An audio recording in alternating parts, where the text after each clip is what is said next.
Senator Kennedy, she began, with absolutely no respect. You just sit there with that phony country boy act and your fake Oxford degree, trying to pass yourself off as some simple lawyer from the Bayou. Congresswoman Maxine Waters unleashed this first attack with the self-assuredness of someone who'd spent 3 decades in Congress, facing no real repercussions. The California representative, chair of the House Financial Services Committee and a proud advocate for the poor, stood at the witness table in the Senate Appropriations Committee hearing room, her finger cutting through the air like a prosecutor delivering a final statement. You represent the poorest state in America because your votes keep its people poor and uneducated, she continued, her voice growing louder. And that ridiculous accent! Everyone here knows you went to Vanderbilt and Oxford. Stop insulting our intelligence by playing dress-up as some plantation overseer who somehow ended up in the Senate. Meanwhile, the hearing itself was just meant to be a standard oversight session on financial services regulations. Senator Kennedy, a senior member of the Appropriations Committee, had actually invited Waters to speak about her committee's activities. Instead, it had completely turned into her own personal stage for a political show. Waters' staff was busy recording every moment for social media. Her communications director was already typing out tweets, complete with hashtags like @MaxineWaters, Kennedy, and @Bayou, just waiting to go viral. The gallery, filled with her supporters, clapped enthusiastically after every jab. Kennedy, meanwhile, sat silently in his raised seat, peering at the witness over reading glasses resting on his nose. He sported a wrinkled brown suit that had definitely seen its prime, with a yellow legal pad in front of him that seemed to be covered in scribbles. To anyone just watching, he looked exactly like the country bumpkin Waters described, someone who'd somehow stumbled into a high political office. "Now, Congresswoman," Kennedy finally started, his Louisiana accent thick. "I don't think there's any need for that," Waters loudly interjected, weaponizing her famous catchphrase. "I certainly don't need lectures from someone who consistently votes against every single program designed to help working families. You vote alongside your Republican buddies to slash food stamps, health care, and education, all while you're probably sipping tea with your pinky up at some fancy country club." Laughter spread quickly through the audience. Kennedy seemed uneasy, fumbling with papers in an awkward manner. "Ma'am, if you'd just let me, I'm reclaiming my time." Waters cut him off once more, fully playing to the crowd. "I've been fighting for the people long before you even learned which fork to use at your posh Oxford dinners. I grew up with nothing, one of 13 kids raised by a single mother in St. Louis. I worked in garment factories and even as a telephone operator. I know what true struggle feels like," she declared, turning to the gallery, her voice thick with dramatic outrage. "This man represents Louisiana, ranking 49th out of 50 states in poverty, education, and health care, and he actually has the nerve to quiz me about financial services? I'm the chair of the committee that supervises the entire financial industry. I've served in Congress for 33 years. I've even chaired the Congressional Black Caucus." More applause erupted. Kennedy waited patiently, occasionally making a note on his legal pad. "Senator Kennedy," Waters continued, her voice now dripping with fake sympathy, "perhaps you're simply confused. Maybe all that catfish and crawfish has muddied your thoughts. So let me speak slowly, just so you can grasp this. I fight for the people. What exactly do you fight for? Just tax cuts for the wealthy and big oil companies? You're literally the embodiment of everything that's wrong with the South." Chairman Lindsey Graham gave his gavel a weak tap. "Congresswoman Waters, if you could please—" "I'm answering the senator's questions," she snapped back. "Or I would be, if he could manage to form a sensible question beyond, well, Now, and I reckon. That insult drew gasps from even some Democrats in the room, but Waters was in full swing now, riding the high of her own performance and soaking up the energy from her supporters. You know what I actually think? She leaned in closer, fixing her gaze directly on Kennedy. I think you resent powerful black women. I think you just can't stand that someone like me, someone who genuinely pulled herself up by her bootstraps instead of simply inheriting a law practice, wields real power in Washington. You probably imagined you could scare me with this little hearing, make me seem insignificant. Well, Senator, I don't ever get small. I get loud. Throughout her entire tirade, Kennedy had simply kept on doodling. Occasionally glancing up with a slightly puzzled look, he then slowly reached into his jacket pocket, pulled out an old pocket watch, and checked the time with noticeable slowness. Are you even paying attention to me? Waters demanded. Or are you just waiting around for your afternoon nap? Kennedy looked up, his eyes sparkling behind his reading glasses. Oh, I'm definitely listening, Congresswoman. He placed the pocket watch beside a manila folder that had been on his desk the whole time. The folder, neatly handwritten, read M. Waters, Financial Investigation. For the very first time, Waters's confidence wavered, if only for a second. Now, Congresswoman, Kennedy began, his voice still soft and friendly. You mentioned you've been fighting for the people for a long time. That's truly admirable. And you chair that really important Financial Services Committee. That's a powerful position to hold.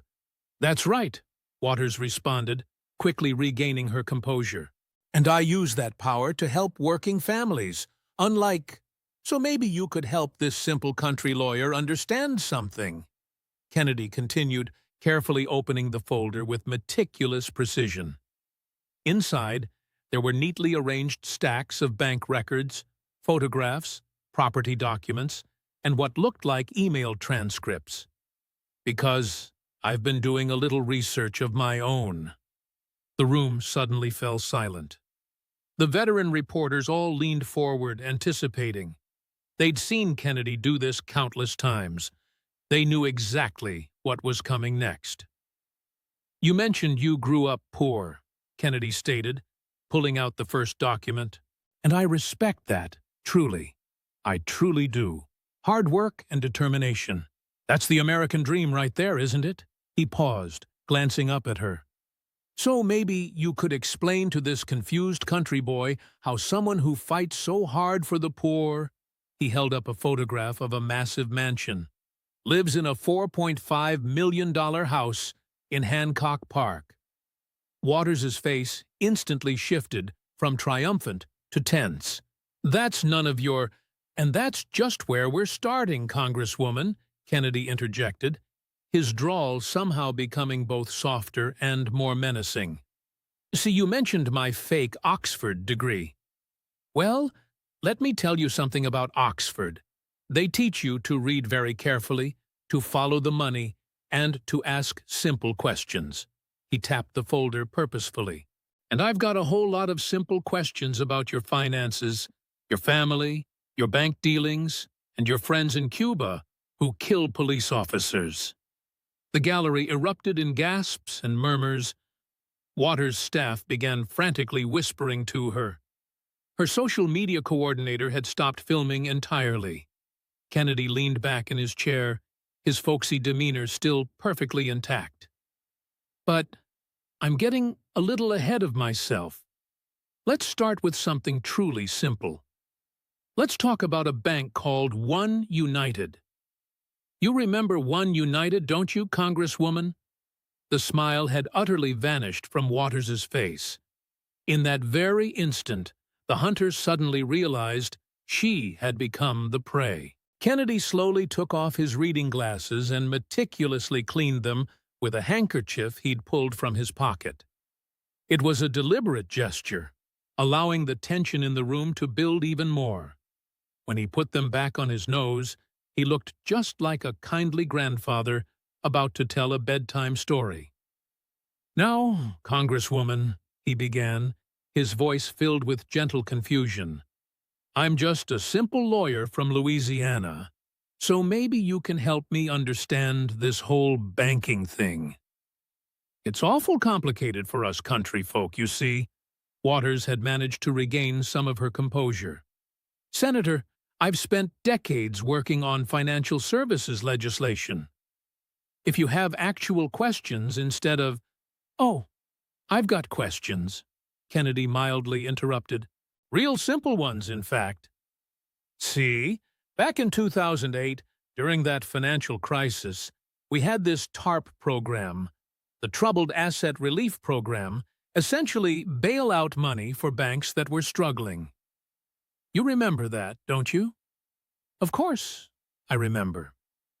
I was intimately involved in crafting that legislation to help banks." "Yes, ma'am." Kennedy nodded slowly. "Now, one of those banks was called One United. It was based in Boston but had operations in Los Angeles. Are you familiar with One United?" There was a pause. The room remained completely silent. "I'm familiar with many minority-owned banks that were struggling during the crisis." "I'm sure you are," Kennedy said agreeably. "But I'm asking specifically about One United. Let me help refresh your memory then." He pulled out another document. "Your husband, Ambassador Sidney Williams, was on the board of One United from 2004 to 2008. Is that correct?" "My husband has had a distinguished career in—" "Just a yes or no would be fine, ma'am." "Was he on the board?" "Yes, but—" "And he owned stock in the bank?" "Quite a bit of stock, in fact." Kennedy consulted his papers again. "According to your own financial disclosure forms, he held between $250,000 and $500,000 worth of stock as of the end of 2007. Does that sound about right?" Waters's lawyer was urgently whispering in her ear. She completely ignored him. "My husband's investments are properly disclosed and completely legal." "I'm sure they are," Kennedy said with a slight smile. "Now, here's what really puzzles me. In September 2008, One United found itself in deep trouble. Real bad trouble, actually. They'd invested heavily in Fannie Mae and Freddie Mac stock. And when those companies collapsed, well," he shrugged, "your husband's investment was quickly heading toward being worthless. That roughly $350,000 was on the verge of vanishing completely. That's a substantial sum to lose, even for people who are no longer struggling financially." Then he produced yet another document. "So, on September 9th, 2008, you contacted Treasury Secretary Henry Paulson, arranging a meeting for September 12th. You then informed the Treasury that this meeting was meant to address issues generally affecting minority-owned banks. Is that how you remember it? I have consistently championed minority-owned institutions facing systemic challenges." "But here's an interesting detail," Kennedy went on, as if her statement hadn't been made. "When that meeting actually occurred, and neither you nor Secretary Paulson were present, by the way, the sole bank directly represented was One United. Not several banks, just One United." He then projected a document onto the screen behind him. The meeting attendees included Kevin Cohey, CEO of One United, representing the National Bankers Association. Also present were Robert Cooper, attorney for One United, and 3 other representatives, all connected to One United. Waters noticeably shifted in her seat. "Now, perhaps that's just a coincidence," Kennedy mused thoughtfully. "But here's what truly baffles this humble country lawyer. You had a conversation with Congressman Barney Frank Goodman, who was chairman of the Financial Services Committee at the time. You informed him, and I'm quoting directly from his testimony here, I should say no to helping them because Sidney's been on the board." Kennedy looked up, his gaze sharp despite his folksy accent. "So, you were aware of your conflict of interest. Congressman Frank even explicitly told you, and I quote, 'It's clearly a conflict of interest problem. Stay out of it.' Those were his words, not mine. Yet, you contacted Secretary Paulson regardless. Why did you do that? I was representing the collective interests of all minority banks. Were you? Really?" Kennedy then produced even more papers, because in December 2008, One United was granted $12.1 million in TARP funds. And here's the truly fascinating aspect, Congresswoman. I had my staff, yes ma'am. Even us hillbillies have staff to analyze all 363 banks that received TARP money during the fourth quarter of 2008.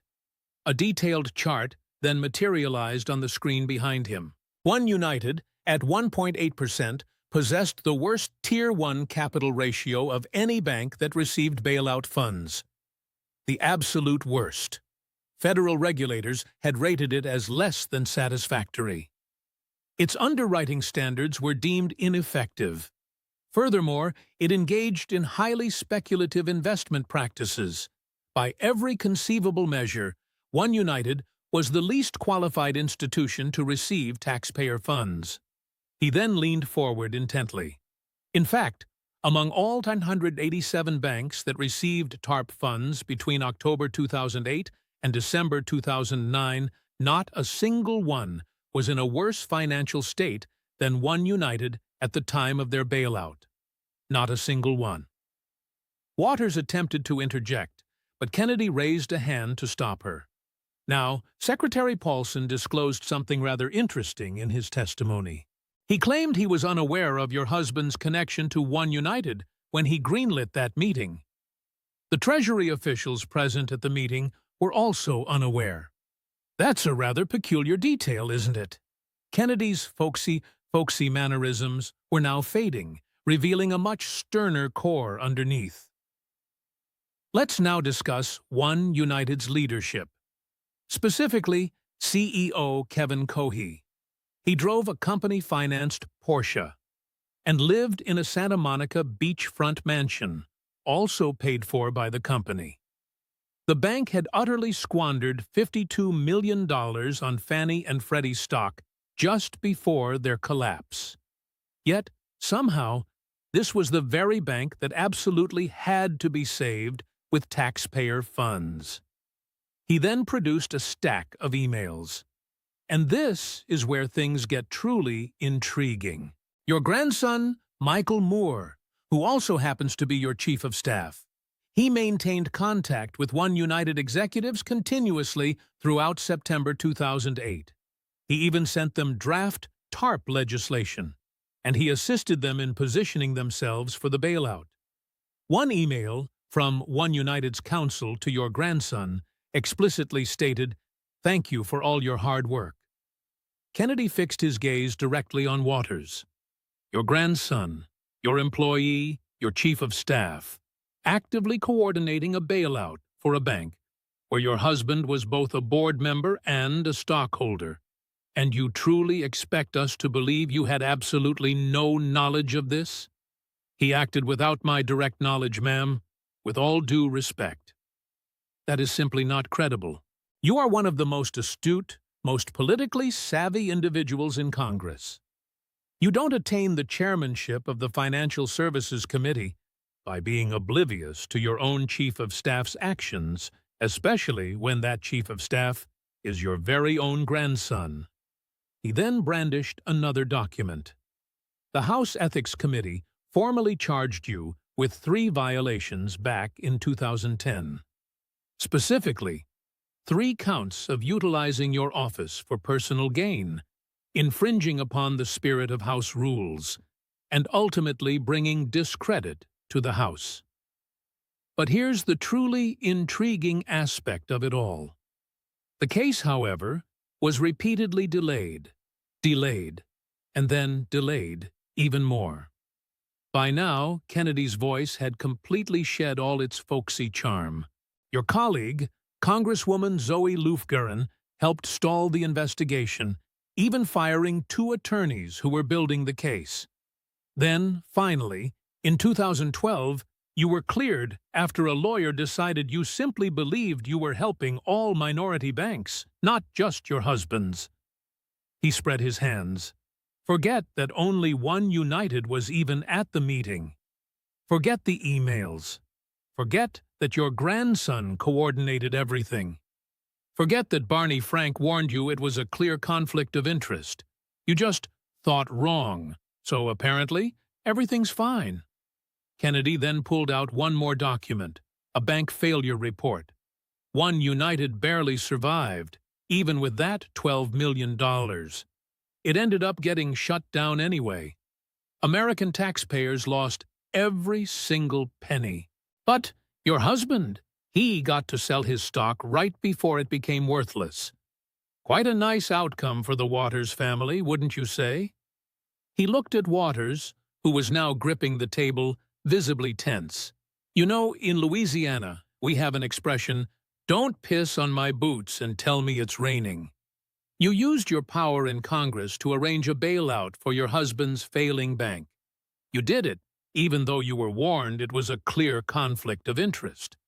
Your own grandson coordinated the entire thing from your congressional office. And when you got caught, you pulled the race card, claiming you were just trying to help minority banks. Kennedy's voice softened again, but it was deadly serious. That's not helping minorities, Congresswoman.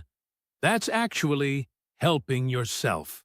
And we've got $12 million in taxpayer money we'll never see again to absolutely prove it.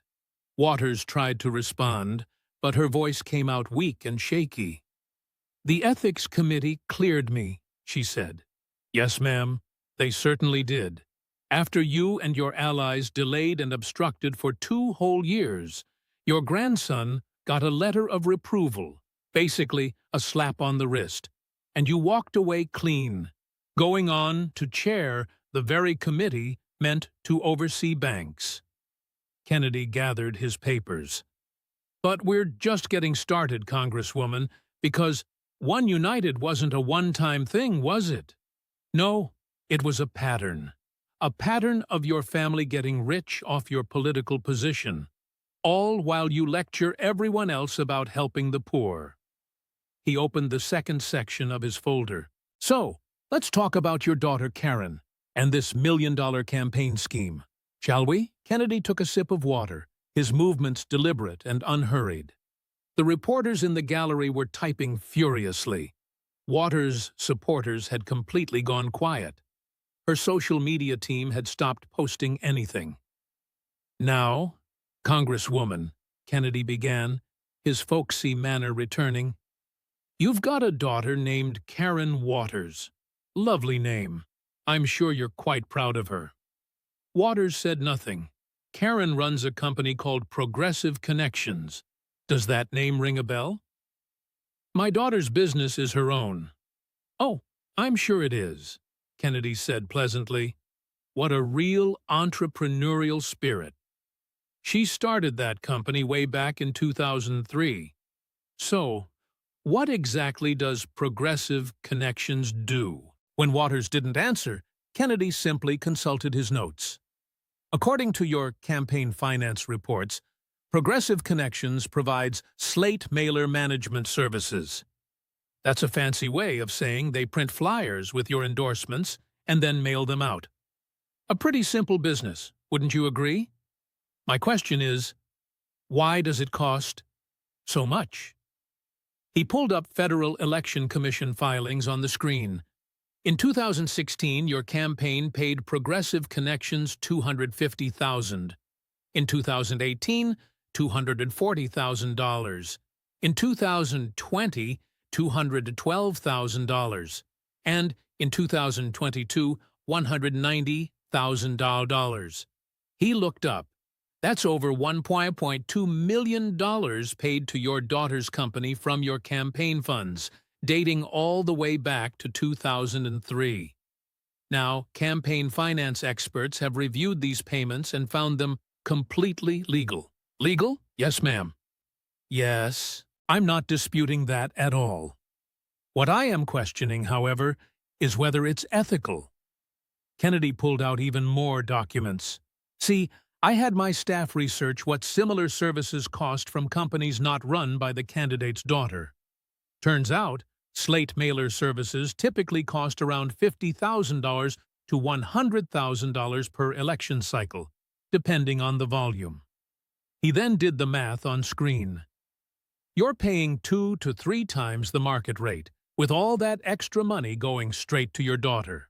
Over 20 years, your daughter has become a millionaire by overcharging your campaign for services that other companies provide for a mere fraction of the cost. Kennedy pulled out yet another document. But here's the really clever part. Most members of Congress raise money from individual donors and PACs. You, however, do something different. You sell your endorsement. Waters visibly stiffened. Politicians pay you to endorse them. They don't give money directly to you because that would obviously look bad. Instead, they pay slate mailer fees just to be included on your endorsement flyers. These fees range from $25,000 to $45,000 per endorsement. He then displayed a list of payments. Ed Lee, the former San Francisco mayor, paid $37,000 for your endorsement. Multiple California state candidates paid $25,000 each. Congressional candidates were paying $35,000. You've essentially crafted a business model where politicians could buy your endorsement simply by paying inflated fees for slate mailer fees. These fees, in turn, ended up with your daughter's company. Kennedy then looked at Waters directly. You've transformed your political influence into a family business, he stated. Politicians pay you for your endorsement, he continued. That money goes to your campaign, and your campaign then pays your daughter at inflated rates, which makes your daughter rich. All of this is perfectly legal, because you helped write the loopholes yourself. This is a gross mischaracterization, Waters retorted. Is it? Kennedy asked, pulling out even more documents. Now, let's talk about your husband's career after his governorship, Kennedy suggested. Ambassador Sidney Williams, a very distinguished man, served as ambassador to the Bahamas from 1994 until 1998. After that, he became a consultant. But what exactly does he consult on? Waters' lawyer began gesturing frantically, yet she chose to ignore him. According to publicly available records, Kennedy went on, Ambassador Williams holds consulting contracts with several firms that have business before the Financial Services Committee, firms seeking regulatory relief, firms that lobby Congress, and firms that directly benefit from your votes. Kennedy displayed a chart showing Williams's clients right alongside Waters' committee votes. Funny thing is, Kennedy noted, almost every time your husband has a consulting relationship with a company, you consistently vote in their favor. It could be coincidence, but it happens an awful lot. He leaned back. And then there's your grandson, Mikhail Moore. We already discussed his role in the One United scandal, but let's talk about his salary now. As your chief of staff, he's one of the highest-paid staffers in the House, making over $170,000 a year. Throughout his career working for you, he's earned more than $1.5 million. Kennedy pulled out the House ethics rules. Now, the House has anti-nepotism rules, he explained. You can't hire your spouse, your children, or certain other relatives. But grandchildren? That's the loophole, Kennedy declared. You can hire your grandson, pay him a premium salary, and have him coordinate deals that ultimately benefit your husband's investments. He added up the numbers on screen. Karen Waters, $1.2 million in campaign payments. Sidney Williams, an estimated $2 million plus in consulting fees from firms you help regulate. Mikhail Moore, $1.5 million in salary. The One United bailout benefited your husband by at least $350,000 saved from his stock investment. The total came to over $5 million. Your family has extracted more than $5 million through your congressional position, he concluded. Meanwhile, let's look at the district you represent. A map appeared showing California's 43rd Congressional District, South Los Angeles, Englewood, Gardena, Watts. Your constituents have a median household income of just $39,000. The poverty rate stands at 23%, and unemployment is over 12%. There are 15,000 homeless people living in your district. Kennedy let that sink in. You lecture everyone about helping the poor. You speak of your humble roots. You attack Republicans for not caring about working families. But while your constituents struggle, the Waters family gets rich from your congressional position. He held up a report from Citizens for Responsibility and Ethics in Washington, CREW. Not exactly a right-wing organization, yet they named you one of the most corrupt members of Congress, he declared. Multiple years, 2005, 2006,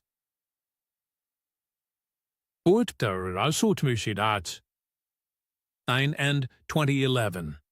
4 times they specifically called you out. Waters tried to speak, but her voice was barely audible. I have devoted my life to public service, she managed. Public service that's made your family millionaires, Kennedy said quietly. That's not public service, Congresswoman. That's self-service. He opened the 3rd section of his folder. But let's talk about something even more troubling now. Let's talk about violence, justice, and your very selective outrage about both. Kennedy's demeanor shifted again. The polite mask dropped completely. What emerged was the Oxford-educated lawyer, the man who'd argued constitutional law, the prosecutor who'd built careers on meticulous preparation. Congresswoman Waters, he began, his voice firm, his accent noticeably diminished. You've been incredibly vocal about January 6th, 2021. You've called it an insurrection. You've demanded harsh penalties for everyone involved. You've accused Republicans of inciting violence. Is that accurate? January 6th was an attack on our democracy. Yes or no, please? Have you been vocal about January 6th and incitement? Yes. Good. Let's talk about your history with incitement. He pulled up a video clip. April 17, 2021, Brooklyn Center, Minnesota. Protests erupted over the shooting of Daunte Wright. The Derek Chauvin trial was ongoing. The jury was deliberating. And there you are. The video played, and Waters's voice filled the chamber. We've got to stay on the street, she said.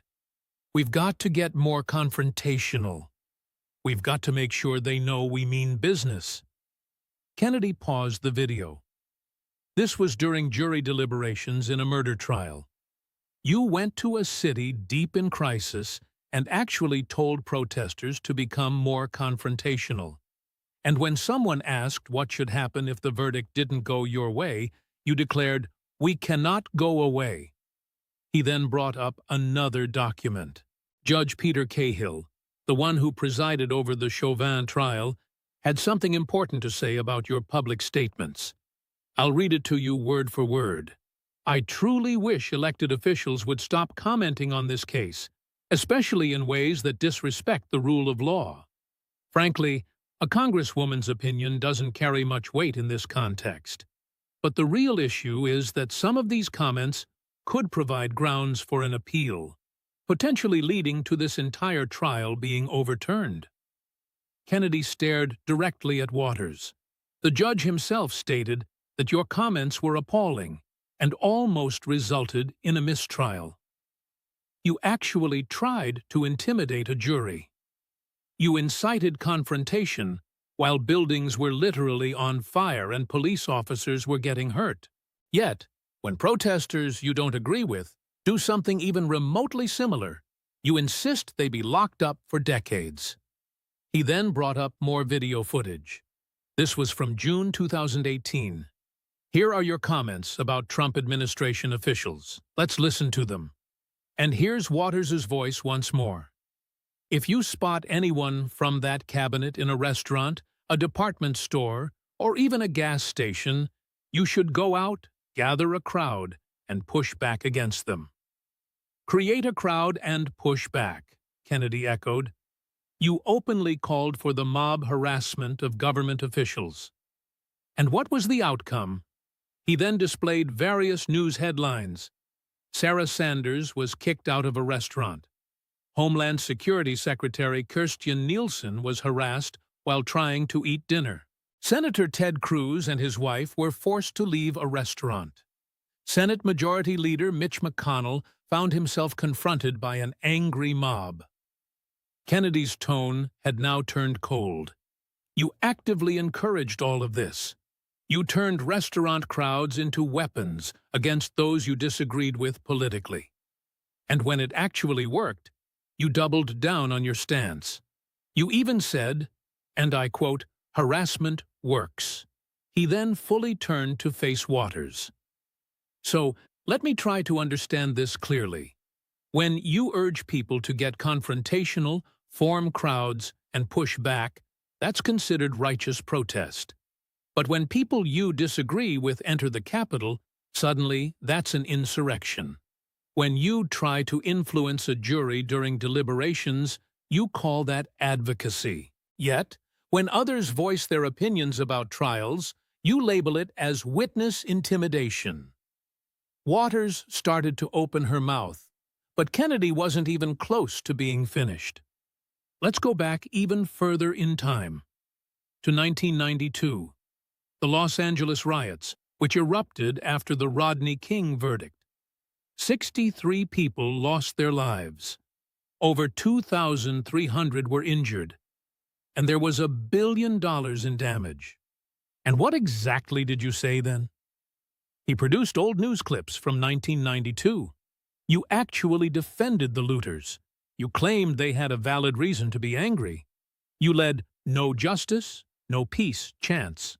When President Bush labeled the rioters as thugs, you responded, and I quote, "It only makes them matter when you call them hoodlums and thugs." Kennedy then displayed photographs of the immense devastation. Korean businesses were burned completely to the ground. Innocent individuals were beaten almost to death. An entire city was engulfed in flames. And you provided justification for all of it.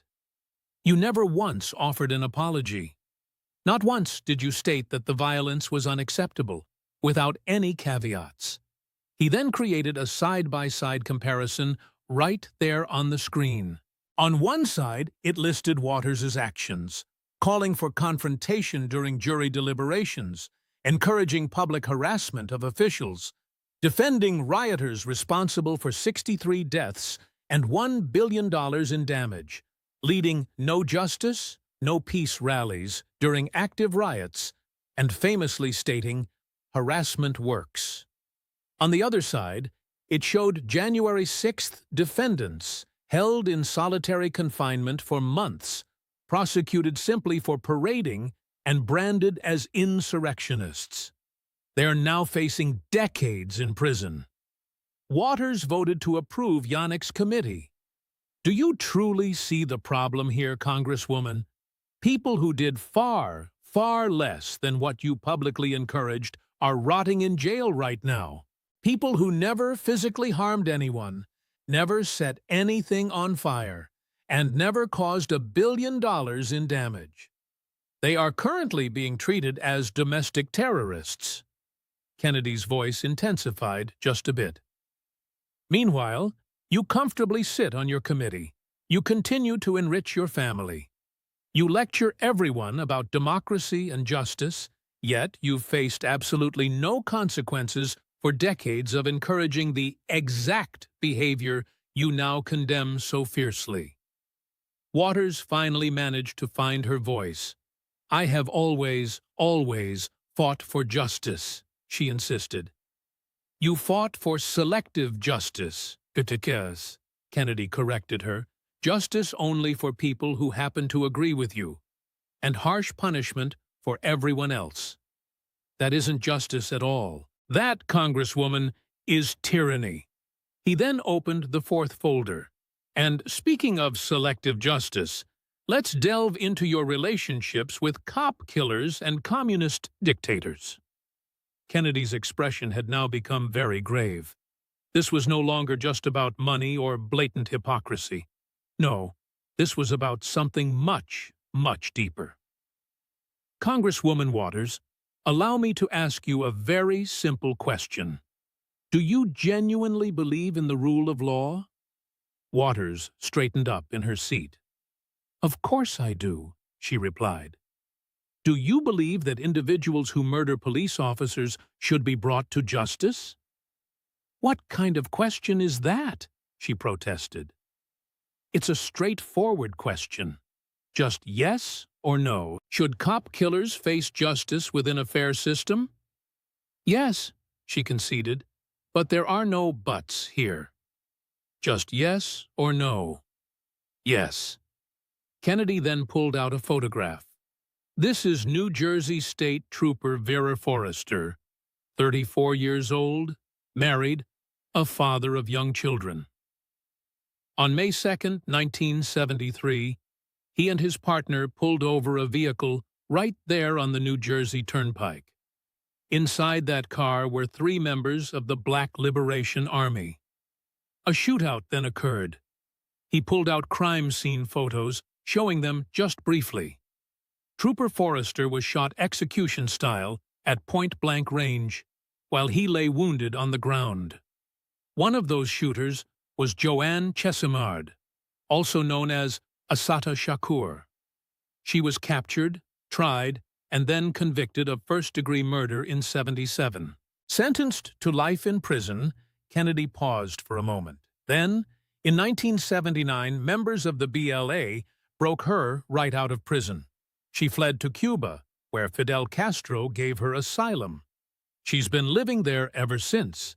She's currently on the FBI's most wanted list. There's even a $2 million reward for information leading to her capture. She's wanted for the murder of a law enforcement officer. He looked directly at Waters. And you, Congresswoman, you visited her multiple times. The whole room gasped. Kennedy then pulled out travel records. You've made multiple trips to Cuba, specifically to visit Assata Shakur. In 1998, you wrote a letter to Fidel Castro, not asking him to return this fugitive to face justice, and not even expressing concern for Trooper Forres's family. No, instead, you asked Castro not to extradite her. You actually called her a political activist. You described her as someone fleeing political persecution. He then read directly from Waters' letter. Quote, I am writing to urge you not to extradite Assata Shakur to the United States. As you know, she has been targeted by the U.S. government for her political beliefs and activism. Unquote. Kennedy then set down the letter. Political beliefs? She executed a state trooper. She was convicted by a jury of her peers. She exhausted all her appeals. And you lobbied a communist dictator to keep her from ever facing justice. He pulled up a photograph of Trooper Forres's widow and children. Rose Forrester raised her children without their father, all because your friend murdered him. Those children grew up without a dad, because Assata Shakur shot him execution-style, and yet you called her a political activist. Kennedy's voice was shaking slightly, with a controlled anger. The New Jersey State Troopers Union has condemned you. Trooper Forres's family has begged for justice for 50 years, and yet you use your congressional platform to protect their father's killer. He pulled out even more documents. But Assata Shakur isn't your only questionable friend in Cuba. So let's talk about your relationship with Fidel Castro.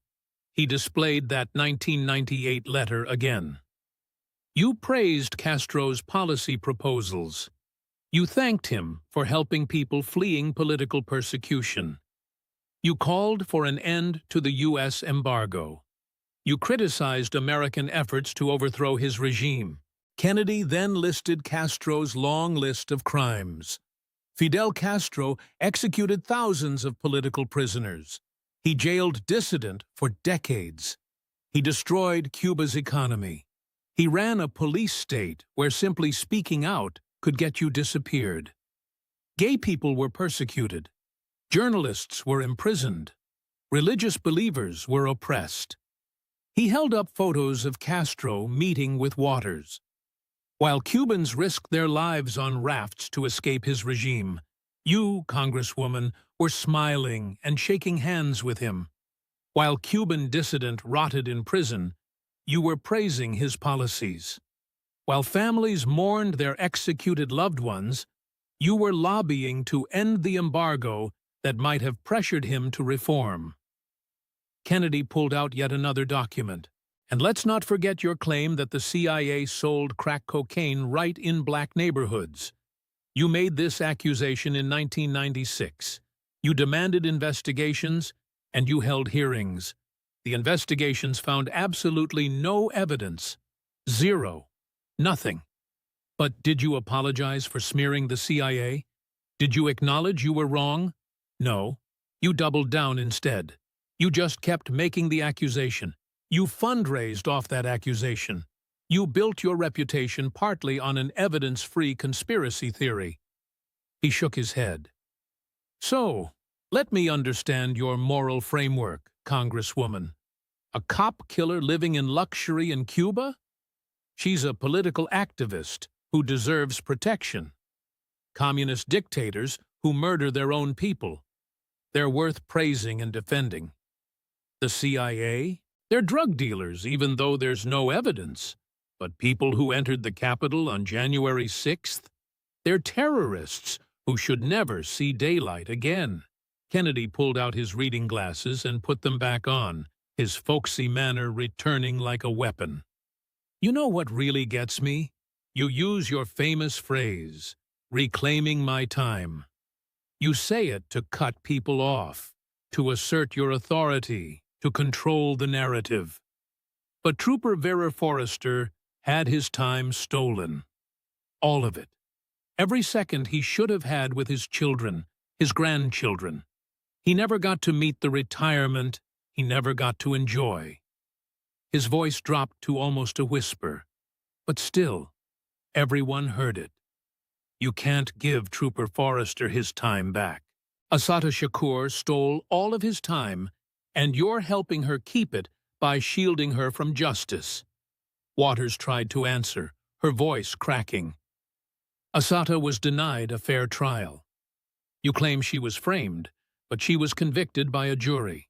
She went through every single appeal, and every court that looked at her case agreed with the conviction. But facts don't really matter to you, do they? What matters is your narrative, your politics, your fundraising. Kennedy then closed that folder and opened his final one. Let's talk about where all this corruption and selective justice has gotten you. Let's talk about your $4.5 million mansion.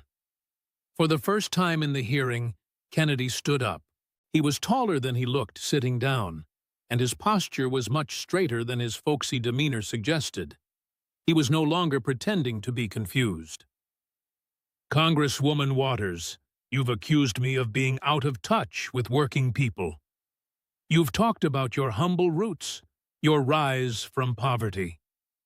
You've made a career out of claiming to represent the poor and the powerless. He pulled up an aerial photograph. This is your house in Hancock Park, Los Angeles. Purchased in 2004 for $2.8 million. Its current estimated value is between $4.5 and $5 million. 6 bedrooms, 5,600 square feet, a pool, and a separate guest house. Property taxes alone are over $40,000 a year. And maintenance and upkeep is another $100,000 annually. The photograph on screen began to rotate, showing the mansion from multiple angles. It's a beautiful home. Really beautiful. I'm happy for your success, but I do have some questions about the math. Kennedy then pulled up a financial chart. The salary for a member of Congress today is $174,000 a year. You've been in Congress since 1991. That's 33 years. In the early years, the salary was less, around $130,000. Even being generous and averaging it out, your total congressional salary over your career is approximately $5.7 million before taxes. He did the calculation right there on the screen. After federal taxes, state taxes, and local taxes, you're probably taking home about 55 to 60% of that. So that's roughly 3.1 to 3.4 million over 33 years. That's your net congressional income after taxes. He then pulled up the property records. But you bought this $2.8 million house back in 2004. That was just 13 years into your congressional career. Even if you never spent a single penny on food, clothes, travel, or anything else, which, of course, you did, you couldn't have saved enough for a $2.8 million house from your congressional salary alone. Kennedy displayed a mortgage document. To buy this house, you would have needed a down payment of at least $560,000, 20%. In 2004, your congressional salary was about $158,000 a year. Even if you'd saved every penny for 3 or 4 years, which is impossible, you couldn't have made that down payment from salary alone. He turned to face Waters directly. So where did the money come from? When she gave no answer, he laid out a timeline. In 2003, your daughter Karen Waters' company starts receiving major payments from your campaign. In the first year, it was $123,000. In 2004, you buy the mansion for $2.8 million. Also in 2004, your husband joins the board of One United Bank. From 2005 to 2008, his position on the One United board continues. And your husband's stock holdings grow. Then, in 2008, you arrange the One United bailout. Your husband's stock is saved from becoming worthless. And from 2009 to 2019, Karen Waters receives over $1.2 million more from your campaigns. The timeline appeared on the screen, the dates and money amounts connecting like a web. It's a pattern, Congresswoman. Every time your family needs money, there's a convenient arrangement made through your political position. Your daughter gets campaign contracts at inflated rates. Your husband gets on a bank board, and then you arrange its bailout. Your grandson gets hired as your chief of staff, at a premium salary.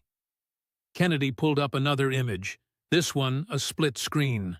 On one side was Waters' mansion in Hancock Park. On the other side were statistics from California's 43rd Congressional District.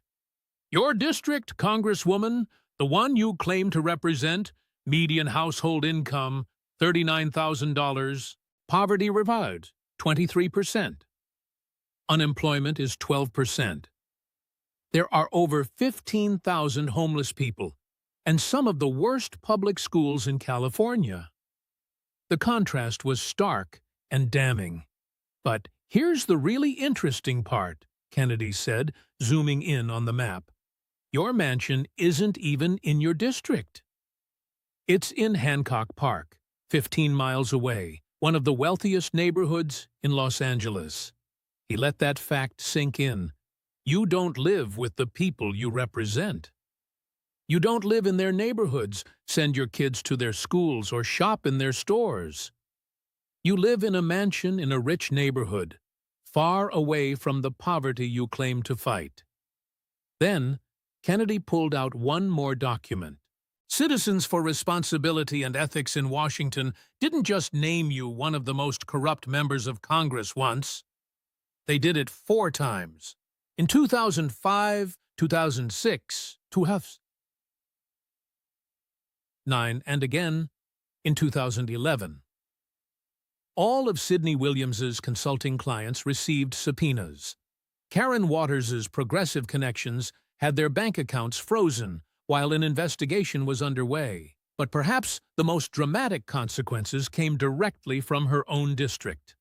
Town halls exploded with furious constituents, all demanding answers. The question, "Where's our $4.5 million?" quickly became a rallying cry.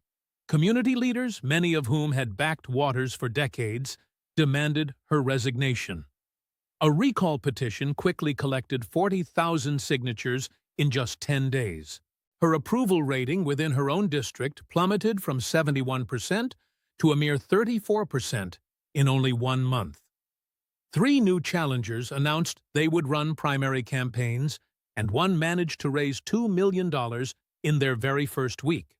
The House Ethics Committee, feeling immense pressure from both political parties, was forced to reopen its investigation.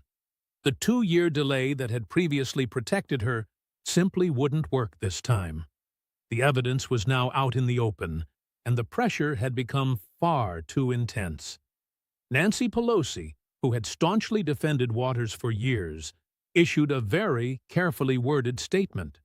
"These are serious allegations that definitely require a serious investigation, and frankly, no one is above accountability." The Congressional Black Caucus found itself divided. Some members defended Waters, claiming the investigation was racist, but others privately suggested it was time for new leadership. "We can fight for justice and still maintain our integrity," one member told reporters off the record. Even some of her staunchest media allies found they couldn't defend her. When faced with the mountain of evidence Kennedy had meticulously compiled, they either fell silent or could only offer weak deflections. Just 6 months later, federal indictments were widely anticipated. Waters was now facing potential charges of bank fraud, campaign finance violations, bribery, ethics violations, and also tax evasion. Legal experts projected she could be facing up to 20 years if found guilty on all counts. Her grand mansion in Hancock Park was quickly put up for sale. Meanwhile, Senator John Kennedy made his way back to Louisiana, where he was seen the very next Saturday morning at his cherished fishing spot on the Bayou, patiently teaching his grandson how to tie a fishing lure. When a reporter managed to track him down and inquired about the Waters hearing, Kennedy simply offered that gentle smile of his. "Sometimes even the biggest gators believe they just can't be caught," he remarked as he cast his fishing line into the murky water. "They grow comfortable, even arrogant. They genuinely think they own the entire swamp." He slowly reeled in his line, with the early morning mist gently rising around him. "But every gator eventually meets their match," he continued. "Sometimes it's another gator, sometimes it's a skilled hunter, and sometimes," he chuckled, "it's just a simple country lawyer with a fishing line." The line suddenly went taut. Something had definitely taken the bait. "Justice might move slowly in these waters," Kennedy commented, beginning to reel in his catch. "But it does move, and eventually, it always moves." Meanwhile, back in Washington, Maxine Waters sat in her office, completely surrounded by lawyers, staring blankly at the criminal referral documents. Her phone certainly wasn't ringing with offers of support anymore. Her social media mentions were absolutely brutal. Even her staff members were busy updating their resumes. For 33 long years, she had used her powerful position to enrich her own family while simultaneously lecturing others about justice. For 33 years, she had openly protected cop killers, all while condemning honest cops. For 33 years, she had comfortably lived in luxury, while her own constituents continued to suffer. And somehow, she had always managed to get away with it, by playing the victim, by accusing anyone who dared to question her of racism, and by wrapping her corruption in the lofty language of social justice. But John Kennedy had accomplished something no one else had ever been willing to do. He had finally pulled back the curtain. He had laid out all the receipts. He had truly connected the dots in such a clear way that even her most loyal supporters simply couldn't ignore it. In Louisiana, they often say in the Bayou, "You just can't outrun the truth." Maxine Waters was certainly learning that lesson the hard way. And somewhere far away in Louisiana, Senator Kennedy was diligently cleaning his catch and calmly contemplating what to have for dinner. His work was finally done, and so was justice.